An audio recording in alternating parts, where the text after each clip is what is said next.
Hello प्यारे बच्चों, कैसे हैं आप सब? ठीक है, ओके।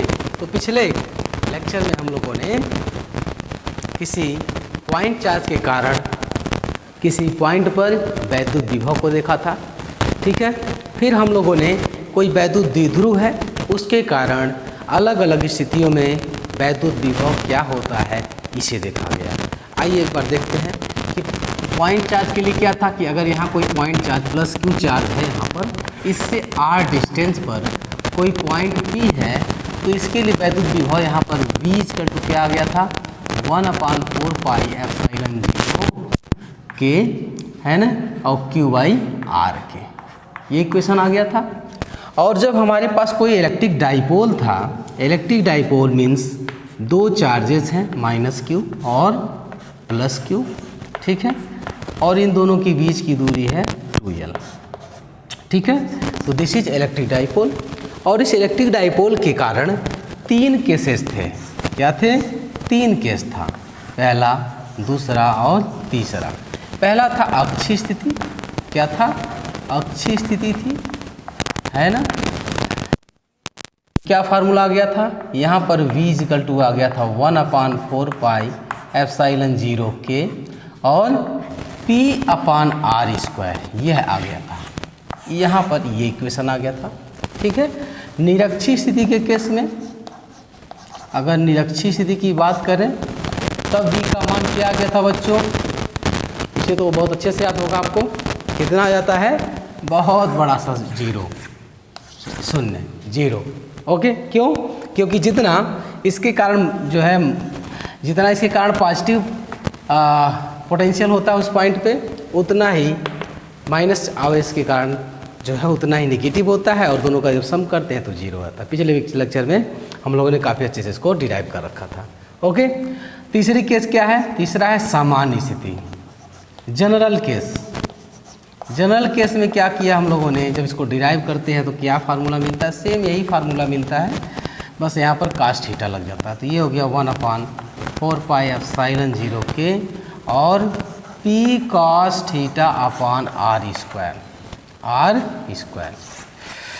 तो ये थे पिछले लेक्चर के कुछ ग्लैम्स, कुछ झलकियाँ। ठीक है, ताकि आज के लेक्चर से आपको जोड़ सके, इसलिए इसको रिकैप किया गया, रिवाइज किया गया, रिपीट किया गया। ठीक है, अच्छा लगा आपको ये समझकर, देखकर? ठीक है, चीज़ें याद आ गई? ओके, तो ठीक है, अब आज हम लोग आगे चलते हैं। आज कुछ नई चीज़ों को सीखते हैं, वैद्युत विभव के कुछ और इंटरेस्टिंग टॉपिक्स को हम लोग पढ़ेंगे, सीखेंगे। और ये जो चैप्टर है लगभग कंप्लीट होने की ओर है। कुछ 3-4 टॉपिक और हैं, उन्हें हम लोग पढ़ेंगे। तो आइए आज कुछ नए टॉपिक देखते हैं।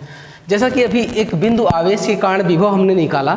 ठीक है, क्या होगा कि अगर कोई एक ऐसा सिस्टम हो जिसमें एक से अधिक आवेश हो, ठीक है, एक से अधिक आवेश हो। मान लीजिए यहाँ पर +Q1 आवेश है, फिर +Q2 आवेश है, यहाँ -Q3 आवेश है। ठीक है, इन सब के कारण कहीं कोई पॉइंट P है, इस पर वैद्युत विभव कितना होगा? ठीक है, तो ये हो गया कि आवेशों का कोई निकाय हो। क्या हो? आवेशों के निकाय, आवेशों के निकाय के कारण, ठीक है, किसी बिंदु पर वैद्युत विभव कितना होगा?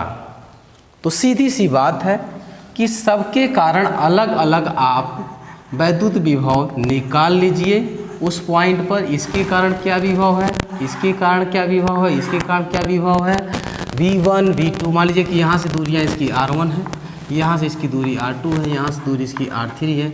इसके कारण विभव यहाँ V1 हो, इसके कारण यहाँ विभव V2 हो, इसके कारण यहाँ विभव V3 हो।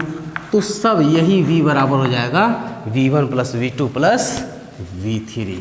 ठीक है, तो क्या विभव आ जाता है? V = आ गया V1 + V2 + V3।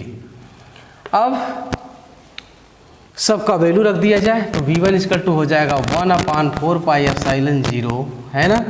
एप्सिलॉन अगर ये निर्वात में रखे तो एप्सिलॉन 0 ही रखिए सिर्फ, है ना। और ये हो जाएगा Q1/R1, है ना, प्लस है तो प्लस रहेगा। इसी तरीके से Q2 क्या ले रखा हम लोगों ने, पॉजिटिव ले रखा है, ठीक है। तो इसको ले रखेंगे तो 1/4 पाई एप्सिलॉन 0 Q2/R2, और R3 क्या है, माइनस है तो इसलिए माइनस हो जाएगा 1/4 पाई एप्सिलॉन 0 Q3/R3।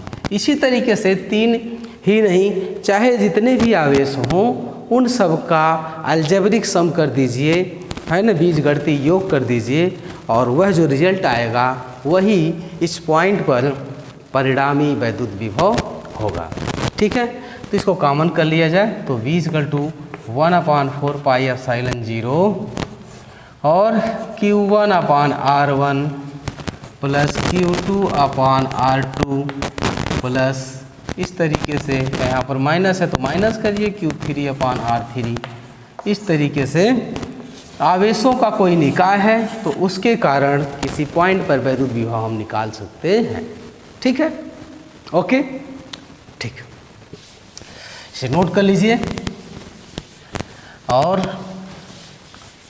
अगर कहीं आपको समझ में नहीं आता है, कोई पॉइंट ऐसा है जो आपको समझ नहीं आ रहा है, तो आप कमेंट करें, ठीक है।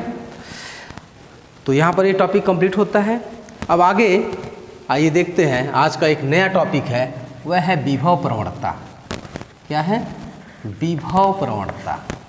बहुत इम्पॉर्टेंट है ये, बहुत पूछा जाता है, इससे न्यूमेरिकल्स भी बहुत अच्छे बनते हैं और साथ ही साथ थ्योरेटिकल क्वेश्चंस भी पूछे जाते हैं, ठीक है। विभव प्रवणता, इसको बोलते हैं potential gradient. Potential gradient, potential gradient. विभव प्रवणता क्या होता है बच्चों? आइए इसको समझें। तो देखिए, इसको एक्सपेरिमेंट के द्वारा ही समझते हैं हम लोग। मान लीजिए कि यहाँ कोई प्लस Q आवेश है, तो इसके कारण वैद्युत क्षेत्र होगा, चारों ओर वैद्युत क्षेत्र होगा। और जैसे जैसे इससे हम दूर जाते हैं तो कूलाम साहब के नियम के अनुसार वैद्युत क्षेत्र की तीव्रता जो होगी वो क्या होती है? कम होने लगती है ना। E इक्वल टू क्या हो जाता है? E equal to 1/4 pi epsilon 0, है ना, Q/R², ठीक है। तो जैसे जैसे R बढ़ेगा तो जो वैद्युत क्षेत्र की तीव्रता होती है वो क्या होती है? घटती जाती है। तो ये बात तो हम लोग जानते हैं, ठीक है। लेकिन आइए इसको हम लोग पोटेंशियल के फॉर्म में समझें कि क्या हो, वैद्युत विभव के साथ क्या होता है।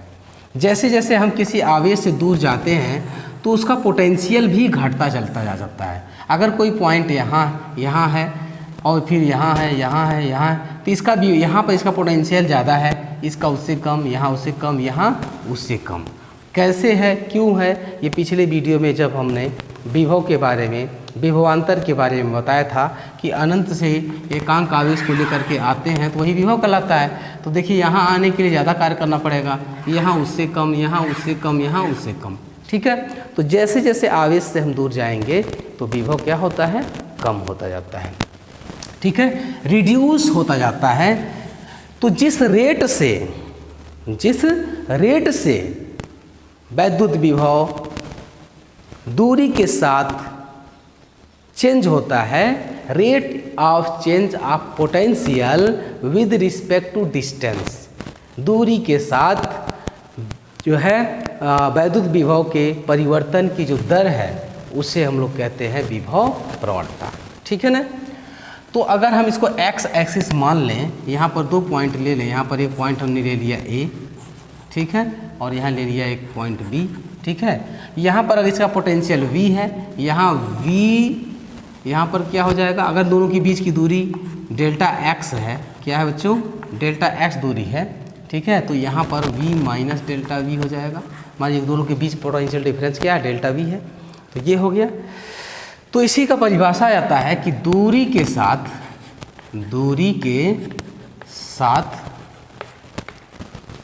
विभव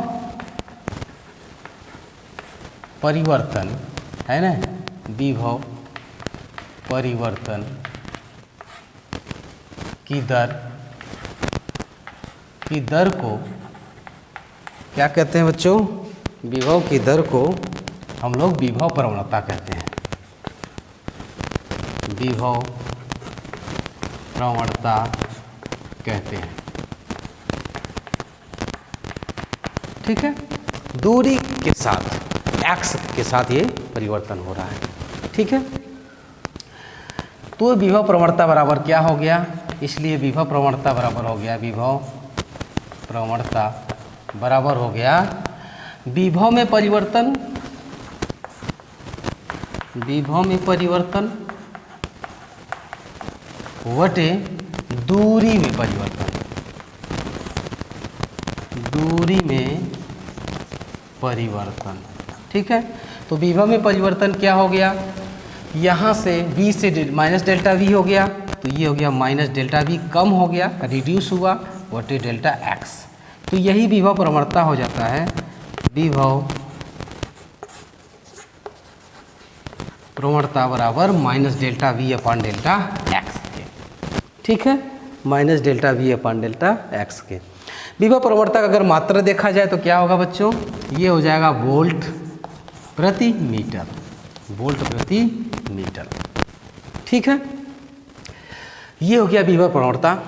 अब इसमें अगला टॉपिक हम लोग देखेंगे कि विभव प्रवणता और वैद्युत क्षेत्र में क्या रिलेशन है। किसी पॉइंट पर विभव प्रवणता और वैद्युत क्षेत्र दोनों में क्या रिलेशन है। तो एक्चुअली होता क्या है कि उस पॉइंट पर जो वैद्युत क्षेत्र है E होता है, उसके विभव प्रवणता के निगेटिव साइन के बराबर होता है। E equal to minus delta v upon delta x। यानी कोई भी वैद्युत क्षेत्र है, उसे किसी पर्टिकुलर पॉइंट पर वैद्युत क्षेत्र का वैल्यू, वैद्युत क्षेत्र की तीव्रता का जो मैग्नीट्यूड आएगा वह उसके विभव प्रवणता, उस पॉइंट पर जो विभव प्रवणता है उसके निगेटिव साइन के बराबर होगा।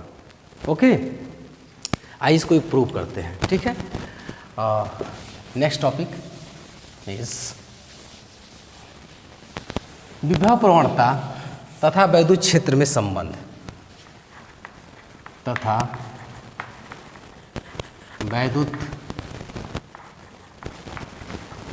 क्षेत्र में संबंध, विभव प्रवणता तथा वैद्युत क्षेत्र में संबंध। ठीक है, तो देखिए अगर हम इस पॉइंट P पर प्लस Q0 आवेश रखे हैं, इसको लेकर के यहाँ आते हैं और हमें कार्य करना पड़ रहा है डेल्टा W। ठीक है, तो हम मान लेते हैं, माना कि प्लस Q0 आवेश को B से A तक लाने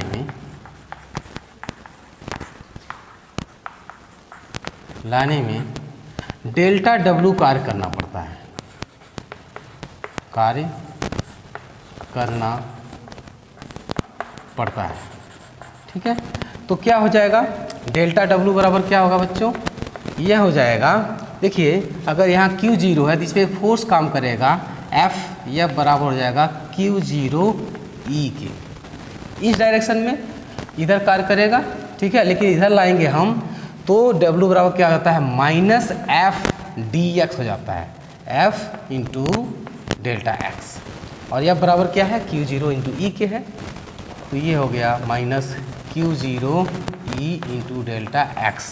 डेल्टा W आया है ना, इस Q0 को इधर भेजिए तो delta W upon Q0 equal to minus E into delta x के, minus E into delta x के। अब ये चीज़ क्या हो गया? डेल्टा W अपान Q0, मतलब ये एक तरीके से एक कूलाम आवेश को B से A तक लाने में किया गया कार्य है। ठीक है, एक कूलाम आवेश को यहाँ से यहाँ लाने में किया गया कार्य है, यानी यह A और B के बीच का विभवांतर हो गया। ठीक है, ये क्या हो गया? A तथा B के बीच का, A तथा B के बीच का विभवांतर हो गया। ये क्वांटिटी है ना, और ये विभवांतर कितना है? डेल्टा V है। कितना विभवांतर है? डेल्टा V, क्योंकि यहाँ पर V है, यहाँ भी माइनस डेल्टा V है। तो इसके जगह पे हम लोग लिख सकते हैं delta v. Delta v is equal to हो गया minus E into delta x. ठीक है, अब ई को हम लोग यहीं रखते हैं, बाकी इधर भेज दिया जाए, तो यहाँ से ई इज इक्वल टू क्या हो जाएगा, minus delta v upon delta x. आ गया इक्वेशन। ठीक है, तो इस इक्वेशन से हम लोग देखते हैं कि वैद्युत क्षेत्र की तीव्रता किसी भी पॉइंट पर विभव प्रवणता के बराबर होता है, उसके माइनस साइन के विभव प्रवणता के बराबर होता है। यानी अगर किसी पॉइंट पर जो है E बराबर है 5 न्यूटन प्रति कूलाम, तो इसका मतलब उसे विभव प्रवणता क्या होगा, माइनस 5 न्यूटन प्रति कूलाम होगा। ओके, आ रही बात समझ में? तो ये हो गया विभव प्रवणता और वैद्युत क्षेत्र के में संबंध। बहुत ही इम्पॉर्टेंट इक्वेशन है ये, इट इज़ वेरी इम्पॉर्टेंट, है ना। तो यहाँ से विभव प्रवणता और वैद्युत क्षेत्र में एक संबंध आ गया। आइए अब देखते हैं हम लोग, विभव प्रवणता का मात्रक तो हो चुका है, उसकी बीमा देख लेते हैं। ठीक है, विभव प्रवणता की बीमा, विभव प्रवणता का मात्रक क्या होगा बच्चों, तो विभव प्रवणता बराबर हो गया minus delta v upon delta x. ठीक है, तो क्या हो गया, वोल्ट प्रति मीटर। अगर इसके बीमा की बात करें, बीमा क्या हो जाएगा, तो वोल्ट का क्या हो जाता है ना, पोटेंशियल V इक्वल टू क्या था, W अपॉन क्यू के। तो W बराबर क्या था, वर्क का एम एल। ठीक है, एम एल स्क्वायर और T माइनस 2, और नीचे क्या है, AT। तो यहाँ आ जाता है M L square T minus 3 और A माइनस 1, है ना। ये आपके वोल्टेज का पोटेंशियल डायमेंशन आ गया। ये आ गया आपका M L square T minus 3 और A माइनस 1, ये वोल्ट का हो गया। और नीचे मीटर है तो L इधर आ गया, है ना। इसी को सॉल्व कर लीजिए तो यहाँ आ गया एम एल T माइनस 3 और A माइनस 1। ठीक है, तो ये बीमा आ गई किसकी, विभव प्रवणता की। ठीक है, अब जो इक्वेशन हमारे पास एक आया था कि E is equal to minus delta v upon delta x, एक इक्वेशन आया था। तो देखिए यहाँ पर इसका मात्रक आया न्यूटन वोल्ट प्रति मीटर, है ना।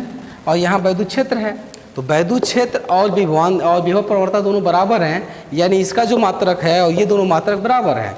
तो वैद्युत क्षेत्र का मात्रक क्या होता है, वैद्युत क्षेत्र की तीव्रता का मात्रक न्यूटन प्रति कूलाम इज इक्वल टू हो गया वोल्ट प्रति मीटर के, है ना।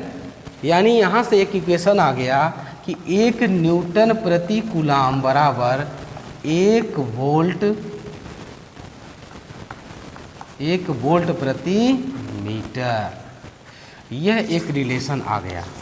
यहाँ पर वैद्युत क्षेत्र की तीव्रता और विभवांतर में एक अच्छा सा रिलेशन आपको मिल जाता है। यहाँ पर दोनों जो फिजिकल क्वांटिटी हैं, दोनों जो किसी पॉइंट की जो कैरेक्टरिस्टिक्स हैं, किसी वैद्युत क्षेत्र के अंदर, वैद्युत क्षेत्र के अंदर कोई पॉइंट है, उसकी दो प्रॉपर्टी, एक वैद्युत क्षेत्र की तीव्रता और एक है विभवांतर, और उन दोनों के बीच में एक बहुत ही खूबसूरत सा इक्वेशन मिल गया हमें कि E is equal to minus delta v upon delta x. और यहाँ से हमें ये बात समझ में आ गई कि जो वैद्युत क्षेत्र की तीव्रता का मात्रक है न्यूटन प्रति कूलाम, वह एक दूसरा भी मात्रक है वैद्युत क्षेत्र की तीव्रता का हो सकता है, वह है वोल्ट प्रति मीटर। ओके, तो ठीक है, आज का वीडियो यहीं कंप्लीट करते हैं। कल हम लोग वैद्युत स्थितिज ऊर्जा एक नए टॉपिक को जो है पढ़ेंगे, सीखेंगे। ओके।